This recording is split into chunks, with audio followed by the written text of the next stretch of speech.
মুসলমান ভাইরারে আমার, বিশ্ব নবী রাহমাতুল লিল আলামিন দুনিয়া থেকে যেই দিন ওফাত গ্রহণ করলেন, দুনিয়া থেকে যখন চলে গেলেন, নবীজির বড় একজন সাহাবী ছিলেন যার নাম ছিল হযরত বেলাল হাবশী।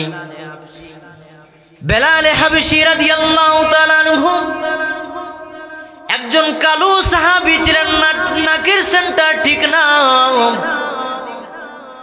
যেই সাহাবী মুখের ফেসটি ভালোভাবে সুন্দর দেখা যায় না, নাকের সেন্টারটা ঠিক না, এত বড় নাকের ডগা ছিল, চোখটা এমন বড় বড় ছিল। যেই সাহাবী হযরতে বেলাল হাবশী।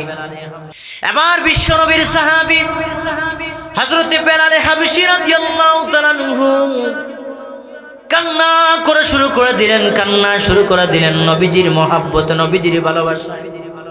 নবীজি মদিনার যেই রাস্তা দিয়ে হাঁটছিলেন, নবীজি যেই অলি গলি দিয়ে হাঁটছিলেন, নবীজি যেই যেখানের মধ্যে বসেছিলেন, সেই মধ্যে গিয়ে নবীজির রাস্তাটা দেখতেছেন হযরতে বেলাল হাবশী রাদিয়াল্লাহু তাআলা আনহু। আর লক্ষ্য করে বলতেছেন, আহারে ওই রাস্তা দিয়ে আমার নবী হাঁটতেছেন, ওই রাস্তা দিয়ে আমার নবী গিয়েছিলেন। এইভাবে অনুভব করে কান্না শুরু করে দিলেন। এবার মুসলমান ভাইরারে আমার, হযরতে বেলাল হাবশী রাদিয়াল্লাহু তাআলা আনহু মসজিদে নববীর মধ্যে প্রবেশ করলেন। মসজিদে নববীর দরজার মধ্যে এইভাবে হাকাদা হাদিসের একটি অংশের মধ্যে পাওয়া যায়, রাসূলের উদ্দেশ্য অর্থাৎ উদ্দেশ্য করে বলা হয় হাকাদা। রাসূল নবীজি যেই দরজা দিয়ে প্রবেশ করতেন, হযরতে বেলাল রাদিয়াল্লাহু তাআলা আনহু দরজার ভিতরে এইভাবে দরজার দিকে হাত বুলিয়ে বলতেছেন, আরে দরজা, তোর দিকে আমার নবী রাহমাতুল লিল আলামিন, বিশ্ব নবী রাহমাতুল লিল আলামিন ওই দরজা দিয়ে প্রবেশ করেছেন, আর বুঝি আমার নবী দরজা দিয়ে প্রবেশ করবেন না? এবার এই বলে নবীজি কান্না, নবীজির সাহাবী হযরতে বেলাল রাদিয়াল্লাহু তাআলা আনহু কান্না শুরু করে দিলেন, কান্না শুরু করে দিলেন। হযরতে বেলাল রাদিয়াল্লাহু তাআলা আনহু মসজিদে নববীর প্রতিটি জানালা হাঁটতেছেন। নবীজির সাহাবী হযরতে বেলাল রাদিয়াল্লাহু তাআলা আনহু হাঁট দিয়ে দেখতেছেন আর কান্না করতেছেন, চোখ থেকে পানি পড়ে ঝরঝর করে। হযরতে বেলাল নবীজি যেই মিম্বরে বসে খুতবা পাঠ দিতেন, বয়ান পেশ করতেন, সেই মিম্বরে এইভাবে হাত দিয়ে বুলাইতেছেন আর বলতেছেন, ওই রেহাই তোর ভিতরে, তোর মধ্যে আমার নবী আর আসবে না, তোর মধ্যে আমার নবী আসবে না।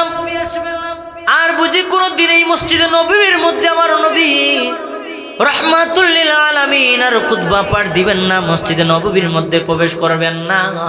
এই বলে আল্লাহর নবীর সাহাবী হযরতে বেলাল হাবশী রাদিয়াল্লাহু তাআলা কান্না শুরু করে দিলেন। রে মদিনাবাসীরা, তোমরা আমাকে বিদায় দিয়ে দাও, বিদায় দিয়ে দাও।